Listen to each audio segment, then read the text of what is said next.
Chapter 29, Forgiveness. The dock enjoyed the pleasant company of country folk who sipped their cups of tea, and savored bites of biscuits topped with jam before their lunch, potatoes and cured ham. While Mories and Macrees devoured the feast like dogs whose food was sopped with chicken grease, the boys were on the porch with golden bricks of cornbread, smeared with butter coated thick.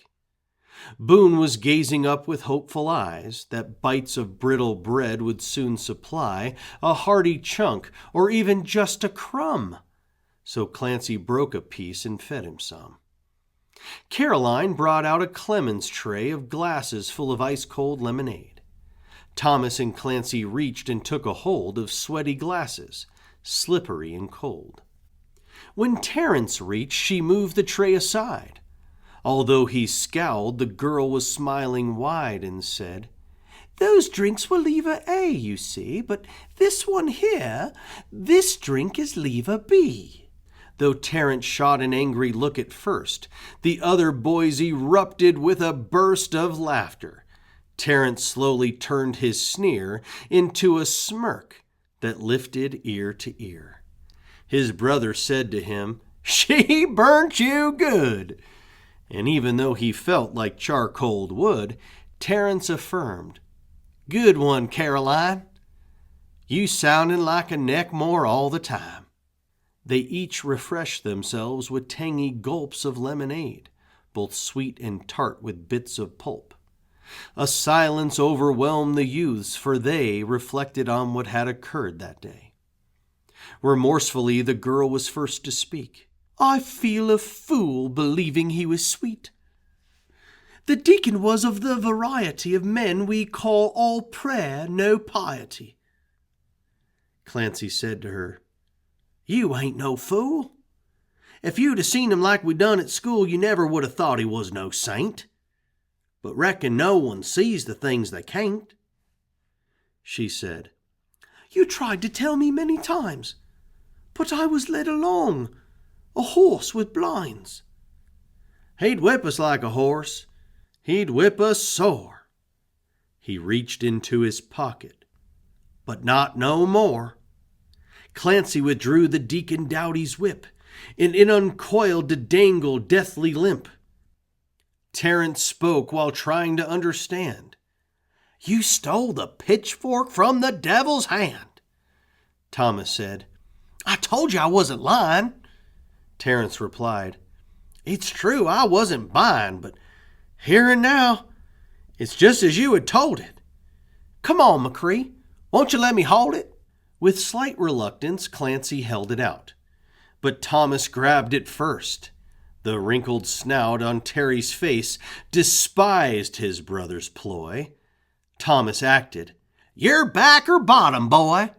As Clancy watched the Maury wave the whip, the deacon's words seemed like an empty quip, as if an idle playground taunt was said, a thing most undeserving of his dread. Concerned that Terry's whines would reach their mother, the whip was ceded to his pouting brother. Eyes widened with an up-close view of it. He asked, "So what you gonna do with it?" The question painted Clancy red with flush, then white as canvas prior to the brush. And he thought hard about what should be done now that his war with Doughty had been won. Should hard-fought spoils be a prize displayed, or shred to pieces on a shearing blade? Perhaps he'd cast it in the Etowah and watch it sink into its murky maw. While contemplating all that he could do, he blankly stared at where the sniffing Boone was hunting crumbs upon the wooden boards, as velvet ears were dragged across the floor. A realization grew in Clancy's heart. Protecting Boone from Doughty marked the start of Clancy facing manhood, eye to eye, equipped with courage only love supplies. When Clancy stepped in front of Boone that day to take the deacon's pistol, come what may, he spoke for Boone and Red and everyone. The deacon's days of whipping them were done. Clancy proudly stated, "Tell you what, that whip won't strike another back or butt. The whip that made the many necks a holler will grace the neck of Boone. He needs a collar." The door unlatched, and Red came walking through to say, "Hey, Clance, there's something that I need to do. Come on now, Boone." At once Boone ran and leaped to sit upon the wagon's driver's seat. The country folk of Cartersville could not afford an Oak Hill cemetery plot amid the landscaped grounds upon the hill. Instead, they used the field by Jones Mill. The Potter's Field is what the place was named, where lay the poor, forgotten and unclaimed, below their makeshift markers unadorned, like broken, crooked crosses, weather-worn. By harsh, relentless seasons would decayed, and painted names like memories would fade, as did inscriptions dating death and birth, names lost to time and swallowed by the earth. Red drove the wagon to the Potter's Field as Boone explored each scent the wind revealed, and a familiar smell enthralled his nose from a horse that trotted down the road. The rider started as a distant dot, but as it neared, Red felt his stomach knot. He knew that horse's shining coat of bay, and that the rider must be Finn McShay. The horse stepped off the road into the grass to let the moving mules and wagon pass, and Finn put up his hand as if to wave or ask Macree to stop. He disobeyed. Finn steered the trotting horse to circle back and matched the plodding pace of Jules and Jack. Finn said, "Macree, let's talk." He pulled the reins and looked at Finn with eyes like arrows aimed. "So what you want?" "To find out if we could bury the hatchet, bury it for good." Though Red was silent, a thought came to his mind. "Go shove that hatchet where the sun don't shine." Finn spoke. "I know it's hard for you to see, but your boy Jake, he meant a lot to me." Red exhaled his anger short and hot, so Finn said, "Jake was all that Blaine is not. I can't get anything through his thick head. He's just a spoiled, lazy, rotten egg. But Jake was different than everyone, and everything I wanted in a son. I know you think I'm greedy, Red. The greed I had was that he filled my truest need. He was a treasure, the finest there had been, enough to make us both the richest men." His eyes grew pink, and quivers shook his voice as Finn McShay tried hard to keep his poise. "Red, I beg for your forgiveness. Please. So that I can forgive myself this grief." Although he wanted to be angered, Red felt pity on the troubled man instead, because he understood the misery and wouldn't wish it on his enemy. Boone placed his paw upon his master's pant, as if he was permitting Red to grant him grace. But still and silent Red remained. He couldn't offer pardon to whom he blamed. Red felt the weight of Boone's directive paw. He looked at it, half certain that he saw a hand, Jake's hand, pressing against the gun that pointed at the fox to let it run. The weight of wrath The weight of blame and sin was like a rifle leveled straight at Finn. But mercy's counterweight would not give up.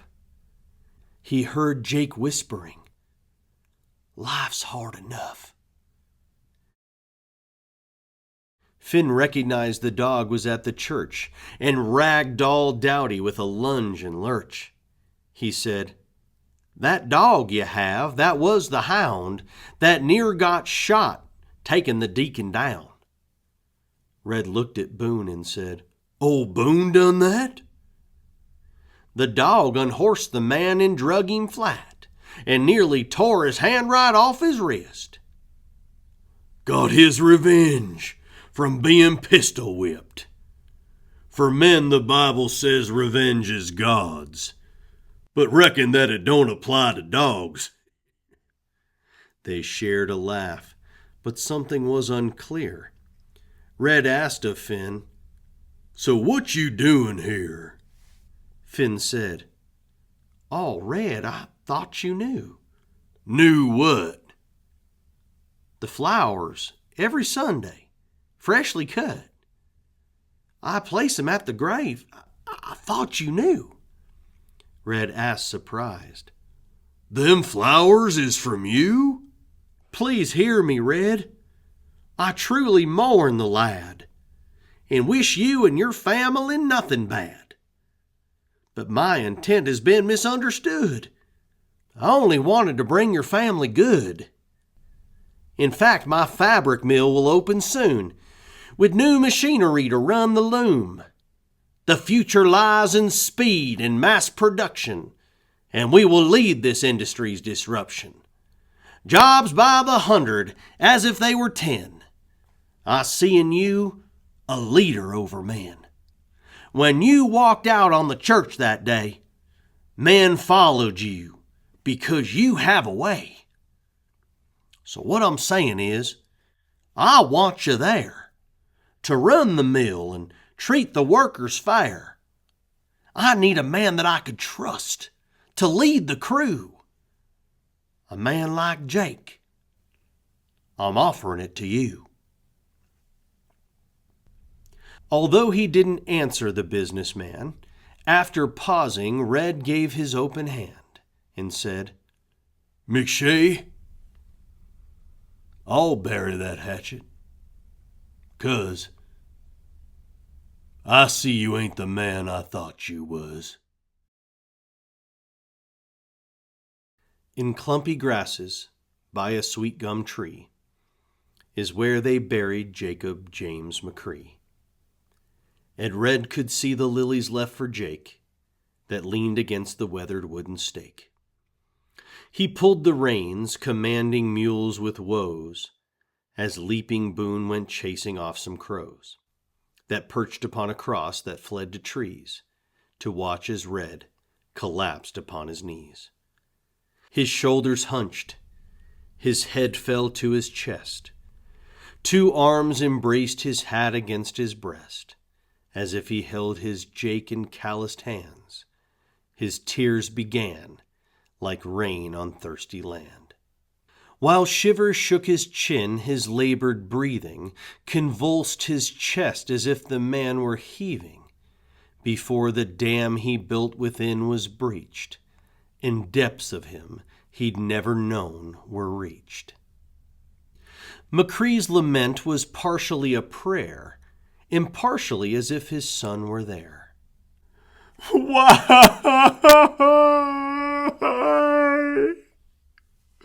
Take me. Take me in his place." His groans were vented pain. "What a waste. I'm sorry, Jake. I wish I told you more. I loved you, boy. My son. My firstborn. Oh, help me, Lord. I was busted up. I's broke. How can I bear it 'neath this heavy yoke? His crying caught the ear of Boone, who froze and stopped his critter hunt to lift his nose. Boone ducked his head as if he were in trouble and walked to Red to nudge him with his muzzle.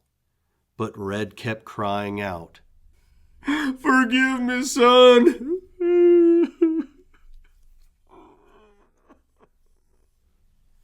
If I'd have had 2 nickels 'stead of none, you might have never gone and take the bait. It's 'cause we's poor as dirt you had this fate.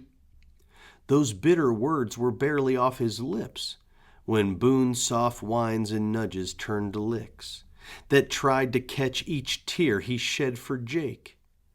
Red shouted, "Down! My lands, for goodness sake!" Red grimaced as he pushed away the paws upon his shoulders that had nearly caused the kneeling man to topple. "Easy, Boone!" He paused. "I ought to introduce you to Jake. This here's Boone. A good dog. We got him free as air. A gift from Doc. And you should see your brother with him. Shoot. As if they was frontiersmen in cahoots. Since getting Boone, he got a lot of gall. And even snatched the whip off Dowdy's wall. He told him, 'You ain't whipping me no more.' And darn near started him a dadgum war. Old Clancy manned up good. And you'd be proud. He even got himself a girl. For now. A townie. Can you even reckon that? But still, he wouldn't wear no townie hat." He petted Boone behind his ears and crown. "Been lots of changes since this dog come round. Old Dowdy's gone. 'Cept for a little piece that maybe still is stuck in Boone's back teeth." A pleasing laugh. "Old Dowdy got his due. But with McShay, I'm looking at it new. Should I forgive him, son? Won't do no good. Won't bring you back. Mama would say I should. She says forgiveness is a Christian act. It feels more like a tree that shades the axe. But, reckon, Finn and me is both to blame. And what we both be needing is the same. Your mama's right.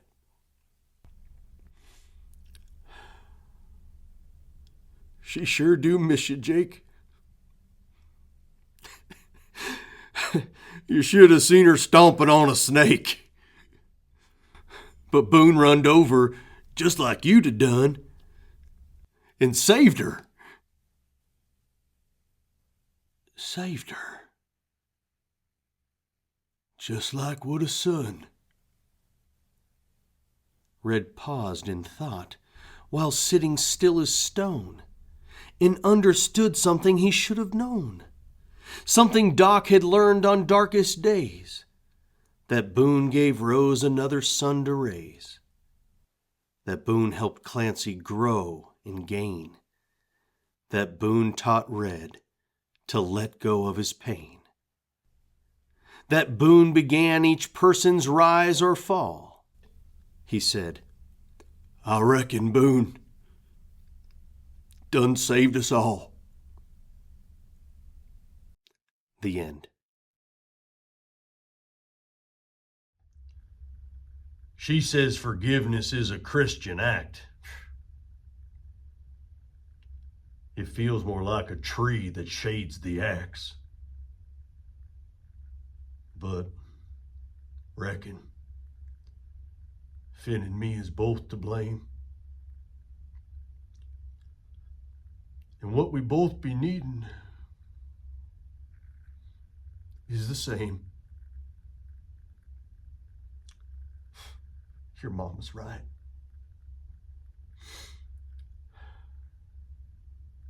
She sure do miss you, Jake. You should have seen her stomping on a snake. But Boone runned over just like you'd have done and saved her. Saved her. Just like would a son. Red paused in thought, while sitting still as stone, and understood something he should have known, something Doc had learned on darkest days, that Boone gave Rose another son to raise, that Boone helped Clancy grow and gain, that Boone taught Red to let go of his pain, that Boone began each person's rise or fall. He said, I reckon Boone done saved us all. The end.